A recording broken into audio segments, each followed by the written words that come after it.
Thank you for joining me for today's Reast Watch News Update. News from the Internet's most comprehensive Bible prophecy news website, ReastWatchNews.com. I'm Kimberly Rogers Brown. The title of today's broadcast is The Coming Antichrist, Islamic or Jewish? That's a good question, and the answer to it is yes. Hang in here while I explain something you probably have not heard before. Today's broadcast is about identifying the soon-coming Antichrist who will appear at the start of the time of trouble.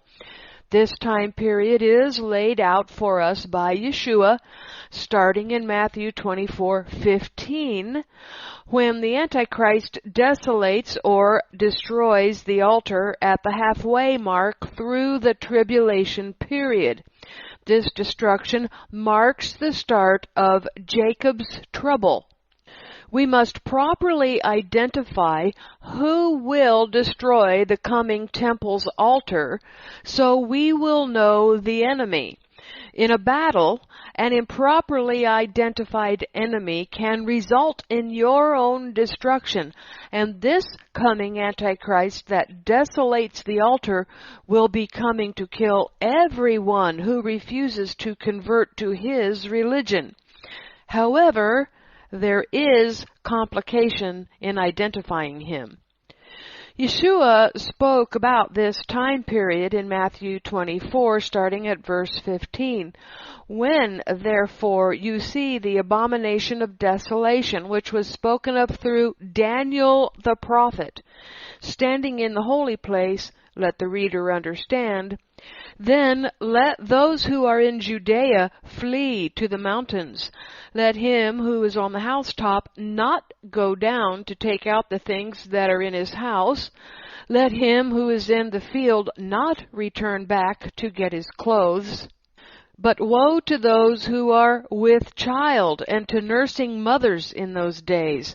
Pray that your flight will not be in the winter, nor on a Sabbath, for then there will be great tribulation, such has it not been from the beginning of the world until now, no, nor ever will be. Unless those days had been shortened, no flesh would have been saved, but for the sake of the chosen ones, those days will be shortened.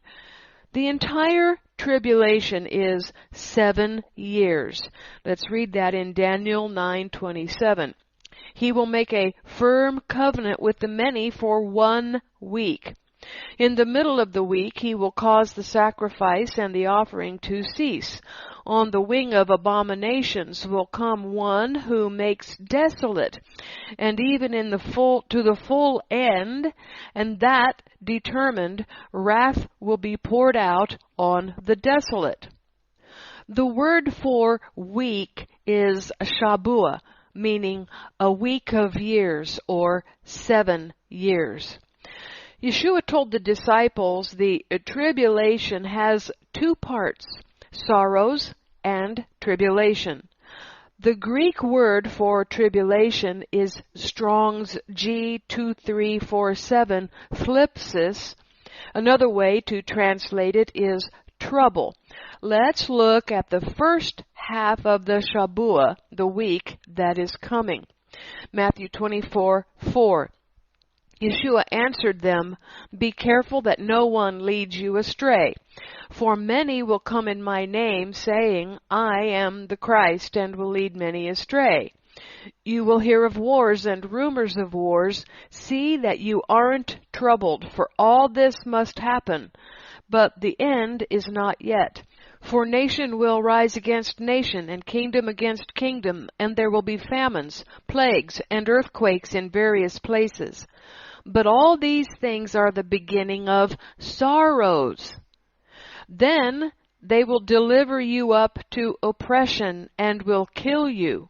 You will be hated by all of the nations for my name's sake.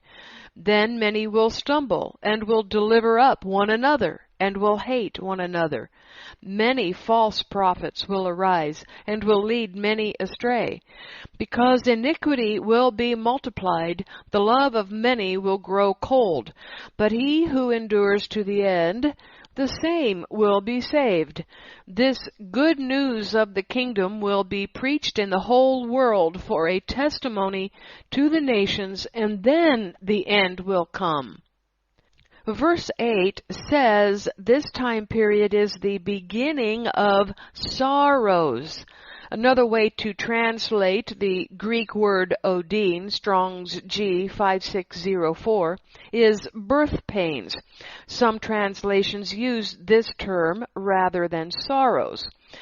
The reason for explaining this is because we need to begin using proper terminology so we can identify what will happen in each of the 3.5 years. Now, I realize you probably have never heard this before, so continue with me while I explain. Jacob's trouble is the time period referred to as the Great Tribulation, because Yeshua said the words Great Tribulation in verse 21. But he also spoke of sorrows in verse 8. He divides the two time periods, with verse 14 speaking about the gospel being preached to the whole world during this time of sorrows. It will be the two witnesses who accomplish this from Jerusalem, according to Revelation 11. The time period I am speaking of today is the second half of the Shabuah, the week, starting in Matthew 24:15. This time period begins with the destruction of the altar. Someone will destroy the altar. Back to Daniel 9:27, since this is what Yeshua referred to. Daniel 9:27 says, "He will make a firm covenant with many for 1 week. In the middle of the week, he will cause the sacrifice and the offering to cease. On the wing of abominations will come one who makes desolate, and even to the full end. And that determined wrath will be poured out on the desolate." Let's concentrate on just the first sentence. Someone called he will make firm the covenant. The words make firm in English is the singular Hebrew word gabar, Strong's H1396. It also means to prevail. This same word is used in 1 Chronicles 5:2 when we are told that Judah prevailed over Joseph. 1 Chronicles 5:2. For Judah prevailed above his brothers, and from him came the prince, but the birthright was Joseph's. Jacob's sorrows has to do with Judah prevailing over Joseph. Do you see this? There will be someone called he in the first sentence of Daniel 9:27 who confirms or strengthens the covenant. Now, Daniel was writing this, and Daniel was in Babylon because the Jewish people were exiled for disobedience to the law of Moses. So, which covenant will be strengthened? The law. But not just any law, because this particular he will be Jewish from the tribe of Judah. There is a Jewish Antichrist coming. He will confirm or strengthen the Jewish Talmud, Jewish law, along with all of its Kabbalistic mysticism. This is because the Jews believe they have the right and authority to add to, take away from, and generally change Yahweh's words, because a righteous man can nullify God's word according to the Talmud. The Talmud says in Moed Katan 16b, Rabbi Abahu said, "This is what the verse is saying. The God of Israel said, the Rock of Israel spoke to me, although I rule over man, who rules over me?" Now, this is God speaking. God says, although I rule over man, who rules over me? God asks. It is a righteous person, a tzaddik. How is it possible to say that a righteous person rules over God, as it were? Now, this is all coming from the Talmud, Moed Katan 16b. How is it possible to say that a righteous person rules over God, as it were? The answer is, as I, God, issue a decree and the righteous person nullifies it. Thus, the covenant that will be confirmed or strengthened or that will prevail over Joseph will be a Jewish one. It will be Judaism, Judah prevailing, strengthening Judaism on the world from Jerusalem. Mystery Babylon. So now, let's identify who will destroy the altar that the Jewish Antichrist sets up. I said this is complicated earlier. This is only true insofar as that Christians have been taught that Daniel 9:27 speaks of only one Antichrist. According to Christian eschatology, the same Antichrist that strengthens, confirms, and prevails over the covenant is the same one that will destroy it. So what are we to believe? That the Jewish Antichrist gets mad one day and destroys the very altar that represents Judaism's authority on the earth? No! Daniel 9:27 has two Antichrists, one for each period Yeshua spoke about in Matthew 24. Under the auspices of Judaism and the functioning altar of Matthew 24, verses 3 to 14, Yeshua's people, Yeshua's believers, will be persecuted and killed by the Jews. Then another Antichrist comes to destroy the altar, and he will continue persecuting and continuing all people globally, not just believers in Yeshua. Who will this be? Let me ask, do you think there are any Muslims who will be ticked off that the Jews are operating a temple and altar on Temple Mount? Yes. There will be constant battle and chaos over it. Temple Mount likely will be under military watch constantly, even more than it is now. Right now, there is Temple Mount police that governs, but in the future, it is probable that the army will be involved in protecting it.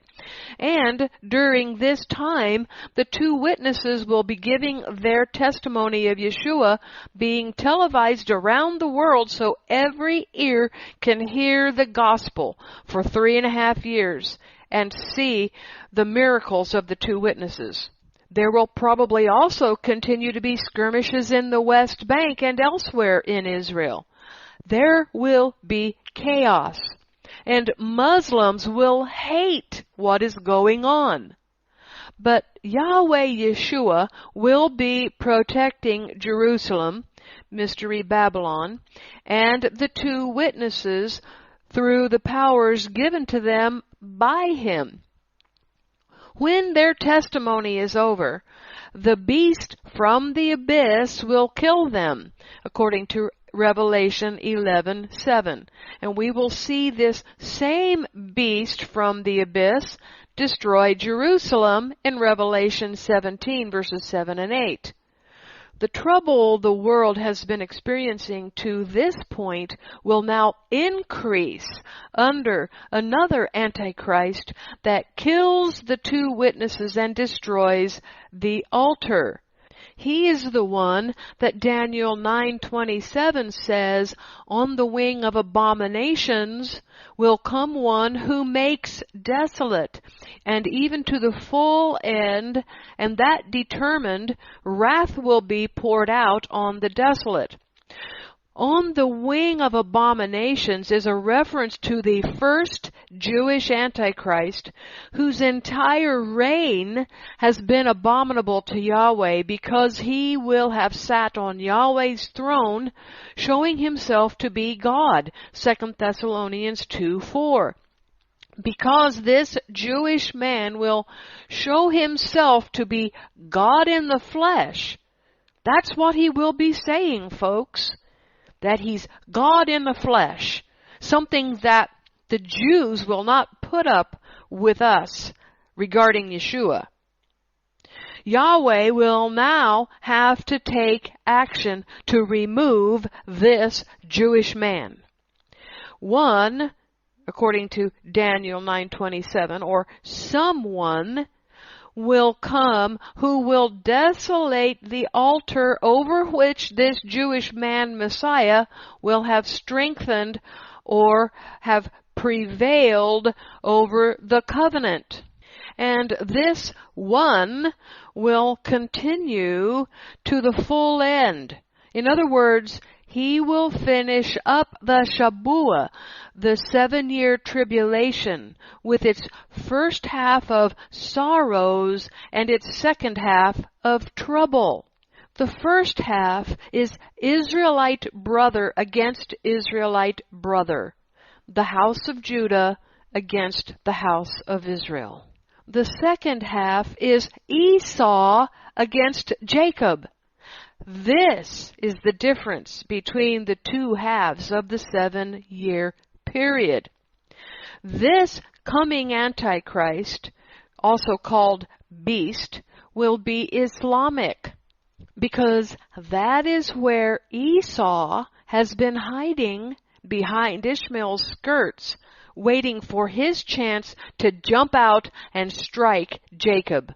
The history of Islam's Edomites and Ishmaelites against Judaism's and Christianity's Israelites has not been pretty. Well, it's about to get revved up. What has happened in history will look like child's play. The debate then is which Islamic sect and leader will rise as the Islamic Antichrist. This leader may or may not be alive today, but he can be identified as the leader of one of two Islamic sects, Sunni or Shiite. Both of these sects desire to set up a new caliphate. It will be this Antichrist that starts the time of Jacob's trouble, the Great Tribulation, halfway through the Shabuah, the week of Daniel 9:27. The choices are Turkey and Iran. Let's see if we can identify from Scripture, history, and today's news which one it is. First, let's define a caliphate. A caliphate is a religious authority over a grouping of nations that does not have governing authority over those nations. A caliph is the man who runs the caliphate. Now, we should be able to understand this concept from the Roman Empire after the fall of the government of Rome to the Visigoths.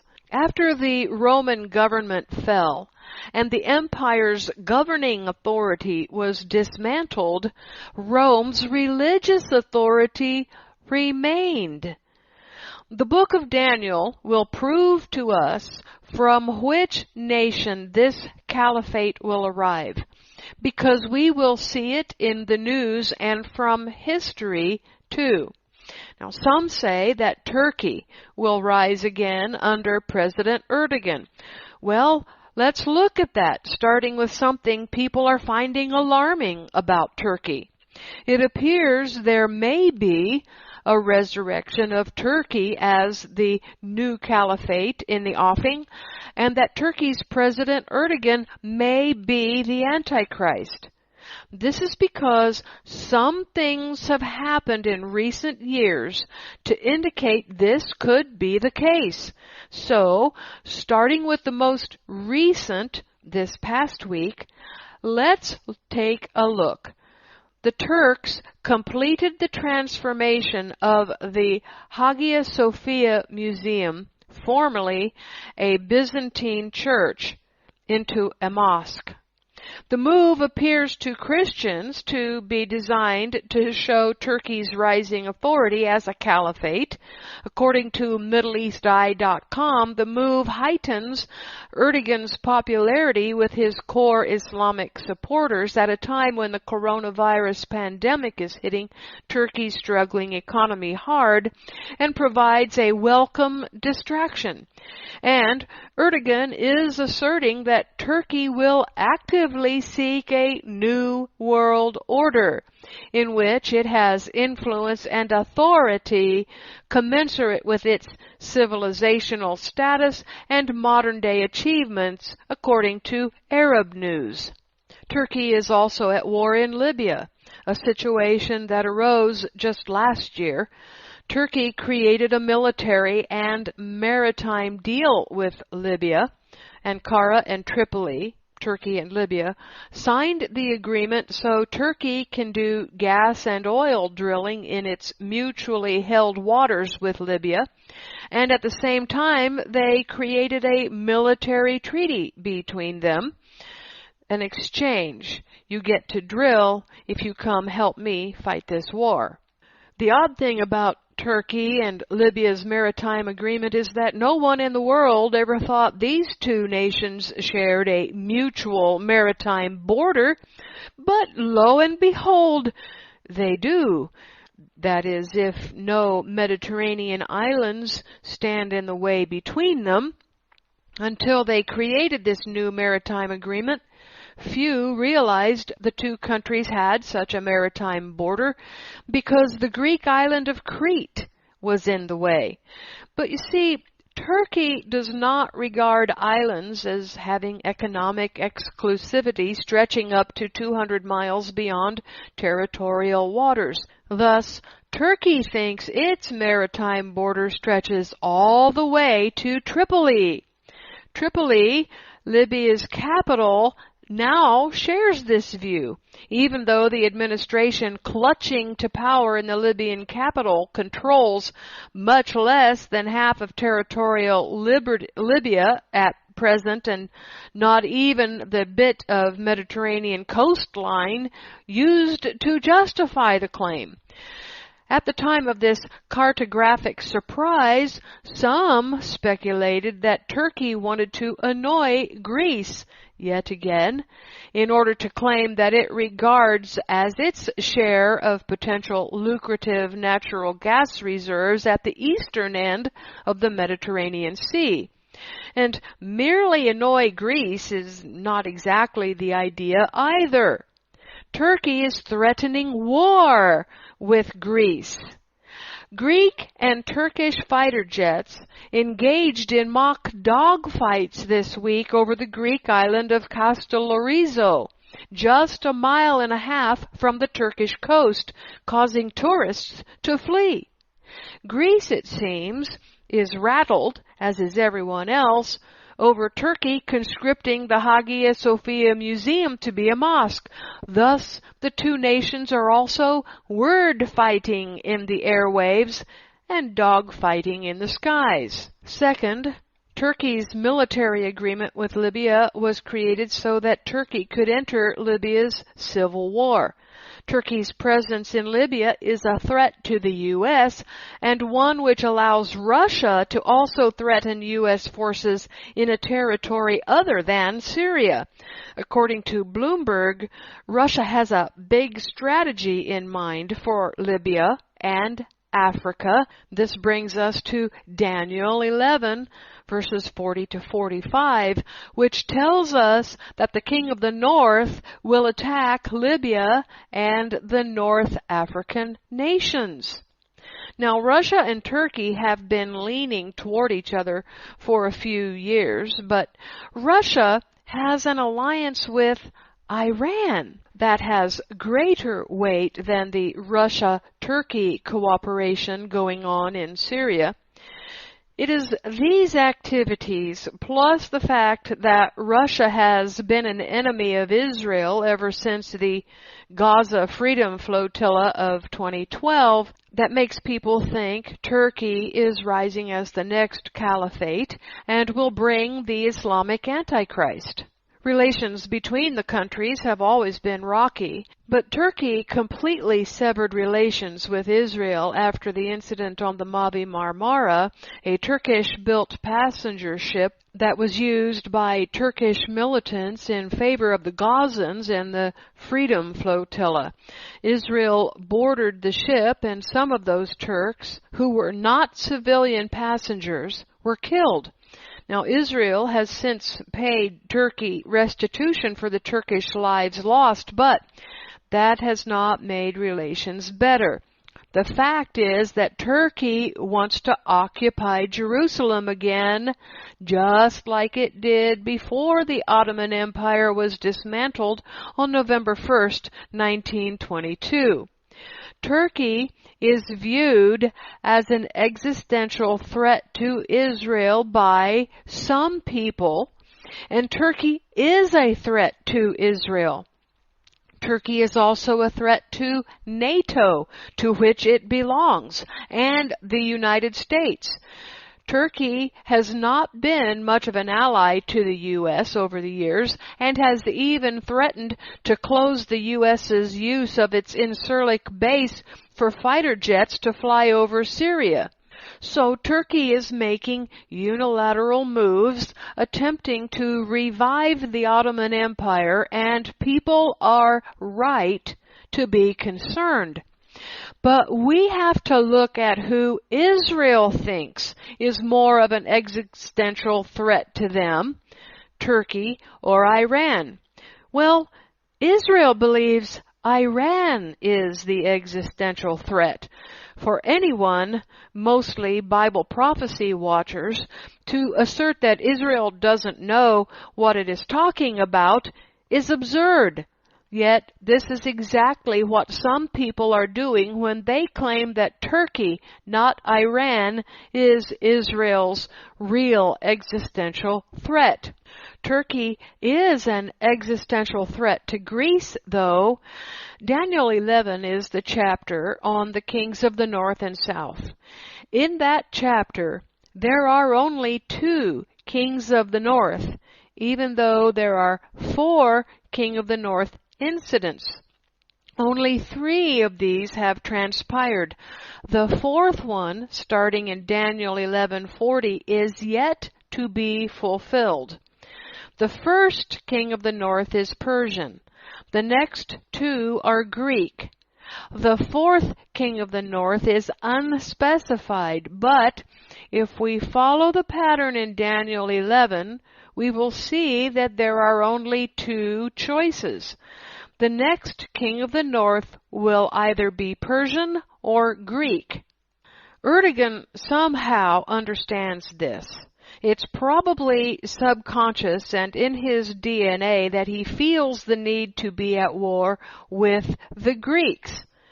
But Erdogan has a problem. He's not Persian. The Iranians, however, are. Plus, which one, the Persians, Iran, or Greece, is most likely to rise today? We will need to look very closely at Daniel 11:40 to 45 for more information. It may look as if the Ottoman Empire beast is about to rise again, but the Bible says that what will rise next is Mystery Babylon, not an Islamic Caliphate. Mystery Babylon, Jerusalem will fulfill Yeshua's words in Matthew 24 verses 3 to 14 about Jacob's sorrows. Hang in here with me because I will show you this from Scripture and history. Let's go to Daniel 7 to learn about a particular beast, Daniel's fourth beast.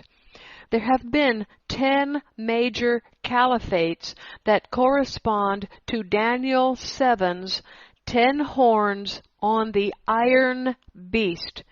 Daniel also says that an 11th horn is coming. Daniel 7, 7 and 8.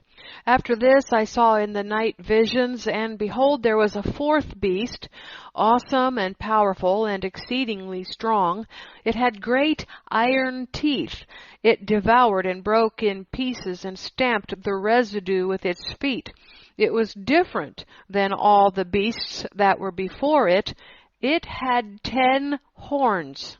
I considered the horns, and behold, there came up among them another horn, a little one, before which 3 of the first horns were plucked up by the roots. And behold, in this horn were eyes, like the eyes of a man, and a mouth speaking great things. Verse 8 describes exactly what happened in Islam from the time Muhammad died.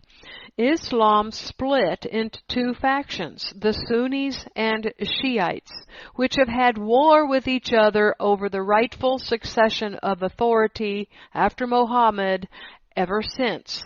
Each tried to produce caliphates with only one faction succeeding consistently, the Sunnis. Islam has been in the throes of civil war between the Sunnis and Shiites ever since. It is this civil war that will play out in Daniel's prophecy about the coming king of the north. Either Turkey or Iran will be the king of the north, and the other will make trouble for him. Let's see if we can unravel which is which. Will it be a revived Turkish Ottoman Empire, or will the 11th little horn finally create a Shiite caliphate that will be the last caliphate that Islam ever sees? In the history of Islam, all of the 10 prior caliphates have been Sunni. Daniel prophesied about the 10 horns, saying that 3 of them were plucked up, Daniel 7:8. 3 times in the almost 1400-year history of Islam, Shiites fought the Sunnis and won, only to quickly have the Sunnis somehow snatch the caliphate authority away from the Shiites. Daniel's 10 horns are the 10 major Islamic caliphates, with some sub-caliphates in between. They are not Roman emperors, as some think. There are too many ways that people configure 10 Roman emperors from the 70 that ruled over Rome.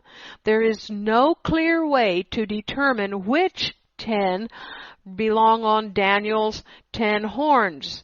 But the 10 major Islamic caliphates are a simple and clean list that perfectly fits Daniel 7:8. And you know, Yahweh is precise. The feet of Daniel's Nebuchadnezzar statue have 10 toes, Daniel 2 verses 41 and 42. These correspond to the 10 horns. The 10 Islamic caliphates collectively ruled Jerusalem longer than any other empire, including Egypt, and will rule over Jerusalem again for a short time. Here again we see that Islamic history verifies Daniel's prophecy. But we will need more scriptural verification to understand which sect of Islam will arise to attack Israel, Turkey, or Iran. Let's read Daniel 11:40 to 45. And at the time of the end shall the king of the south push at him, and the king of the north shall come against him like a whirlwind, with chariots and with horsemen and with many ships, and he shall enter into the countries and shall overflow and pass over. He shall enter also into the glorious land, and many countries shall be overthrown. But these shall escape out of his hand, even Edom and Moab and the chief of the children of Ammon.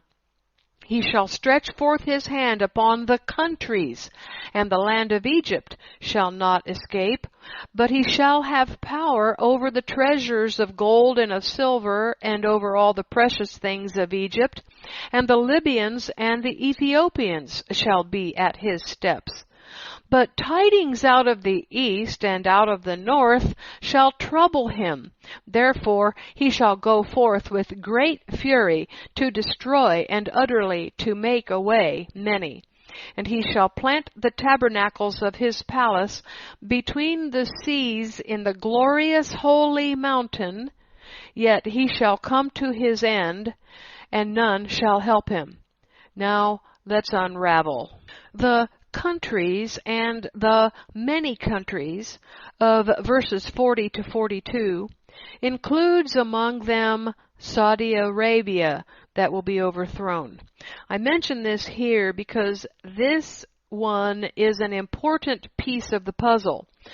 The glorious land, of course, is Israel.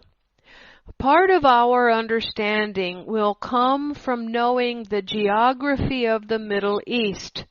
Iran's 4+2 coalition lies between Turkey and Israel. The 4+2 coalition used to be 4+1, but with the recent addition of China as a military ally with Iran, the 4+1 has now become 4+2. The four are Iran, Iraq, Syria, and Hezbollah in Lebanon. These four are the only Shiite-led nations on earth. All the other Islamic nations that claim to be religious states are Sunni. The +2 are Russia and now China. These are not only a direct and powerful threat to Israel, but these are also a direct and powerful threat to the U.S. and its Western allies. Now let's continue to see Turkey's role in causing global war, because what people are seeing, what they are feeling and understanding is that Turkey will cause global war. But it will do so without having gotten the chance to revive the Ottoman Empire. Daniel 11:44 says, "But tidings out of the east and out of the north shall trouble him. Therefore he shall go forth with great fury to destroy and utterly to make away many." Another of Turkey's recent moves plays into verse 44. Turkey has been busy not only in Libya and Syria and threatening Greece with war, but in the eastern or east of the Middle East, Sunni nations forging a new alliance with those Sunni nations. Clearly, Erdogan has expansionist plans for Turkey, which include resurrecting the Ottoman Empire under his authority as the Caliphate. Our job is to figure out if he can get that done. Daniel 11:44 tells us that the nations to the east and north of the Iranian 4+2 coalition will begin to trouble the king of the north. Remember that Turkey is north of Iran's 4+2 coalition. The prophecy is about nations to the east and the north making trouble for the king of the north. Keep this puzzle piece in mind for a few minutes while I go over this very slowly and may even repeat myself. I know how much of a paradigm shift this takes. Daniel 11:40-45 prophesies a war between two kings, one from the north and one from the south. Many configurations of these kings is floating around on the internet. Some say the king of the north is Rome.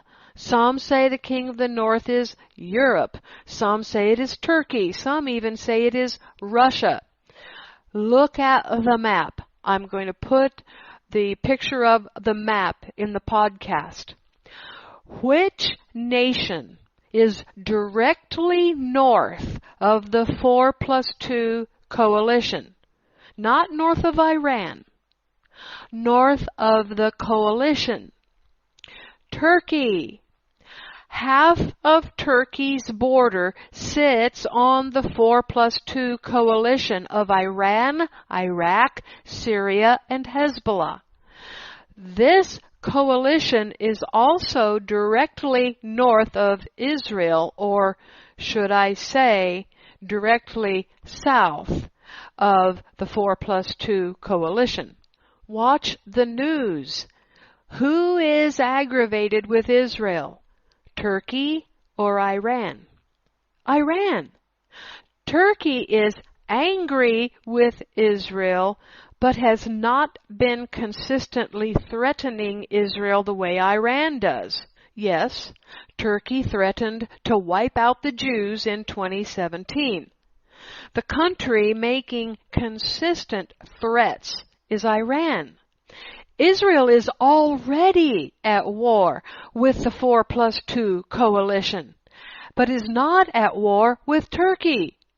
Is Turkey aggravated with Israel? Yes. Is Europe aggravated with Israel? Yes. But look at the map and the military strength of these entities. Who has more power, Europe or the 4+2 coalition? Turkey or the 4+2 coalition? Russia? Russia is part of the 4+2 coalition. Who has the military strength and power in the Middle East now? The 4+2 coalition. And this coalition is led by the remnant of the Persian Empire, Iran. The king of the north could not be identified until this time period. We can now see who has the power to overrun Israel, Jordan, Saudi Arabia, Egypt, Ethiopia, Libya, and the other countries in North Africa. This will be a quick operation requiring great firepower that Turkey simply does not have, nor does Europe, but the 4+2 coalition certainly does. The 4+2 coalition attack will wipe out Ephraim from Damascus too, which will fulfill that prophecy of Isaiah 17:3. The U.S. put a military base in Israel's Negev desert in 2017. U.S. military operations in Syria, Iraq, and Israel will be destroyed. Now, let's talk about the king of the south, that the king of the north will attack. In the Daniel 11:44 prophecy, the king of the north will have already conquered the areas of the southern Middle East. After conquering Israel and its Sunni nation allies, the king of the south of the southern Middle East, the nations to the east of the 4+2 coalition, after its southward sweep, will include Afghanistan, Pakistan, India, Kuwait, Bahrain, Qatar, the UAE, and Oman. These nations will now be east of the 4+2 coalition. They are not east of the 4+2 coalition now. They will be after the king of the north conquers the king of the south, which is Israel and its Sunni allies. Turkey, which is north of the 4+2 coalition, will rally these Eastern Middle East allies along with some other nations like Malaysia against the newly formed Shiite Caliphate. Turkey will think the Sunnis can once again snatch away the Caliphate from the Shiites for the 4th time. The world will truly be in danger of all-out nuclear war at this point because China, Iran's ally, is a nuclear nation. And as you know, Russia is, and Iran is, contrary to what the news says. And here is what needs to be understood. It is the King of the North war that starts the second half of the 7-year tribulation, also known as Jacob's trouble, also known as the Great Tribulation. Daniel's 4th beast in chapter 7, verse 8, corresponds to John's Revelation 17:7 beast that destroys Jerusalem. Revelation 17:7. The angel said to me, "Why do you wonder?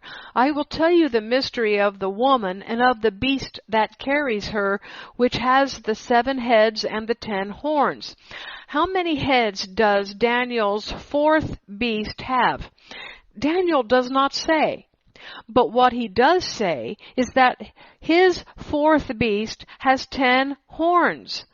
The nature of this beast is different from all the other beasts of Daniel because of its iron teeth and its destructiveness.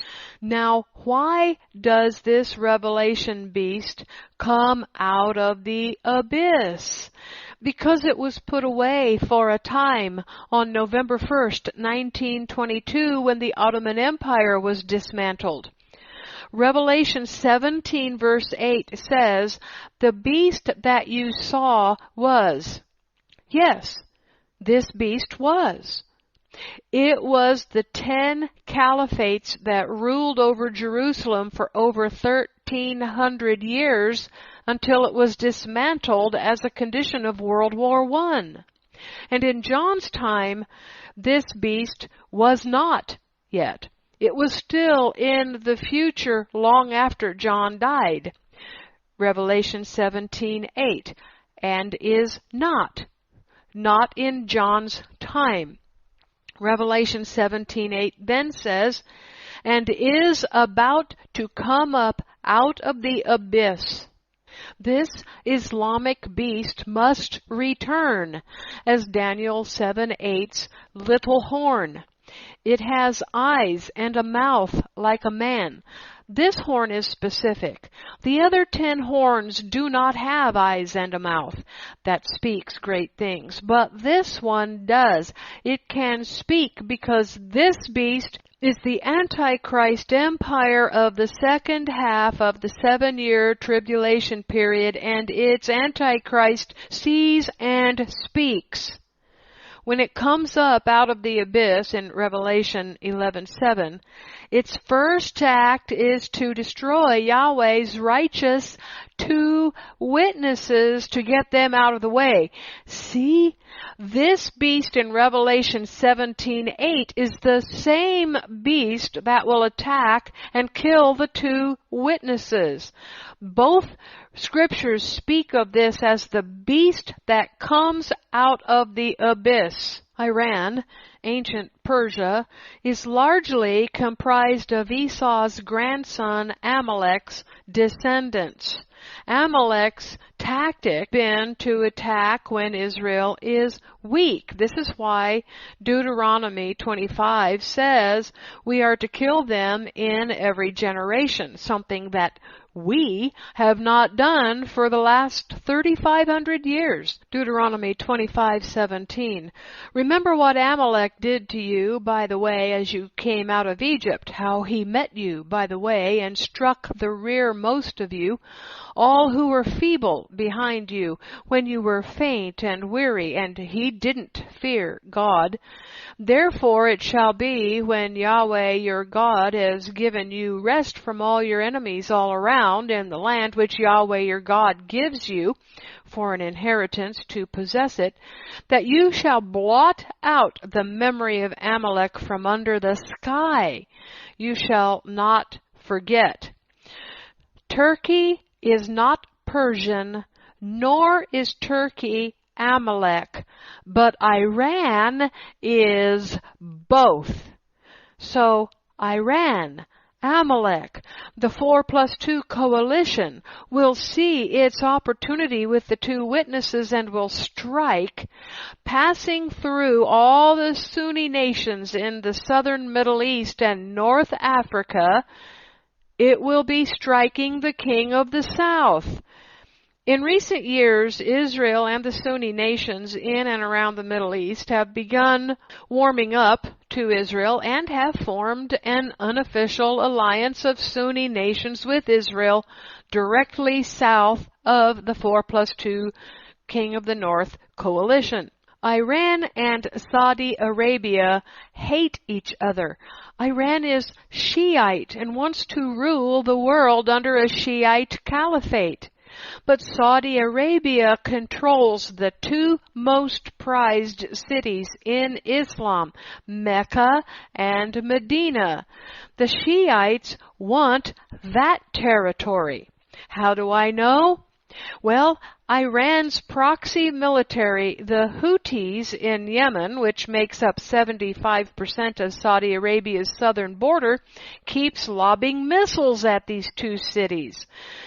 The Shiites want to wrest control of these cities from Sunni control because he who controls the real estate controls Islam. It isn't about Istanbul, formerly Constantinople, the capital of the Ottoman Empire, anymore. Yahweh has refocused Islam's attention on Mecca, Medina, and Jerusalem. Daniel 11:40 says, "At the time of the end, the king of the south will contend with him, and the king of the north will come against him like a whirlwind with chariots, with horsemen, and with many ships. He will enter into the countries and will overflow and pass through." The countries include Saudi Arabia and a bunch of countries that did not exist during Bible times, like Algeria, Morocco, Sudan, and Somalia, just to name a few. Daniel 11:41 says, "He, the king of the north, will also enter into the glorious land, Israel, and many countries will be overthrown. But these will be delivered out of his hand, Edom, Moab, and the chief of the children of Ammon." Edom, Moab, and Ammon are Jordan territories, and it just so happens that Route 15 runs through Syria, across Jordan's border with Syria, and south into Amman, the capital, then turns southeast and travels right straight through to Mecca and Medina. South of Amman, is the wilderness and desert where the Israelites stayed for 42 years in the first Exodus, and is the same place where the woman will be protected during this time period. But then something will happen to enrage the king of the north, which I've already talked about. The eastern Sunni nations that have not been attacked by the 4+2 coalition yet, and the nation to the 4+2's north, Turkey, will begin to make plans for war against the new Shiite Caliphate being now run from inside Israel's territory, where the king of the north's tent has stretched from the seas to the glorious mountain. Daniel 11:45. And he shall plant the tabernacles or the tents of his palace between the seas in the glorious holy mountain, yet he shall come to his end, and none shall help him. What are the seas that Iran will control at that time? Well, here's a list. Israel's internal seas, the Galilee and the Dead Sea, and the Red Sea that stretches between Israel and Jordan, along with the other finger that stretches between Egypt and Israel, along with the main body of the Red Sea that stretches between North Africa and Saudi Arabia. Iran, the 4+2 coalition, will control the Suez Canal and the waters of the Mediterranean all the way up the coast. Daniel 11:44 says, but news out of the east and out of the north will trouble him, and he will go out with great fury to destroy and to utterly sweep away many. The king of the north will go out to destroy and to utterly sweep away many. That word destroy is shamad. Shamad means to overthrow. Overthrow what or who? Turkey and the other Sunni nations preparing for war against Iran and the 4+2 coalition to take the caliphate from them again, as was done 3 previous times in Islam's history. Thus, it will be Turkey who causes global war, unlike anything ever seen before, or that was seen in the first half of the tribulation called Jacob's sorrows. But Iran will go out to do something to other people too, who are not Islamic. It is utterly make away, and that word is haram. Haram means to devote for religious destruction. By the way, haram in Arabic means forbidden by Islamic law. Eating pig is haram, forbidden to eat under Islamic law. Drinking alcohol and adoption are also haram. These are just some examples of haram. It is interesting that the Hebrew word for the destruction of people for religious reasons is the same word for forbidden in Islam. The idea behind it is that infidels who do not convert to Islam will be killed because infidels are forbidden in Islam, and since this Shiite king of the north plans to rule the entire world, no infidels will be allowed to live worldwide. If Yeshua does not come to stop this, everyone will die, including the elect. The persecution of unbelievers under Islam will be far worse in the second half of the 7-year tribulation than the persecution of Christians, Messianic Jews, and Hebrew roots believers in the first half. This war, the king of the north war with the king of the south, is prophesied in Daniel, Matthew 24, and the book of Revelation as being the second half of the 7-year period commonly called the tribulation. Again, Turkey does not have the resources to fulfill this mission, but Iran and Russia do. Add China to this alliance, and now you can see that Turkey is not the imminent and existential threat to Israel. Iran, with its 4+1 coalition, actually now the 4+2 coalition, remains the threat. Again, Iran's Shiite coalition, which is the only grouping of Shiite nations in the Middle East, is Iran, Iraq, Syria, and Hezbollah, and the +2 is Russia and China. A much deadlier combination than Turkey, who is acting alone right now and who later will ally with Qatar, Oman, United Arab Emirates, Bahrain, and Kuwait on the eastern edge of the Middle East. It will be Iran, the Shiites, and the 4+2 King of the North coalition who will bring the Islamic Antichrist, not Turkey or President Erdogan. The answer to the title question, the coming Antichrist, Islamic or Jewish, is yes to both a Jewish and an Islamic Antichrist. Both are dangerous, but praise Yahweh, both will be stopped before it is too late. That's it for this Reast Watch News Update. This is Kimberly Rogers Brown signing off. Click over to beastwatchnews.com for full, comprehensive coverage of all the headlines fulfilling end of days Bible prophecy.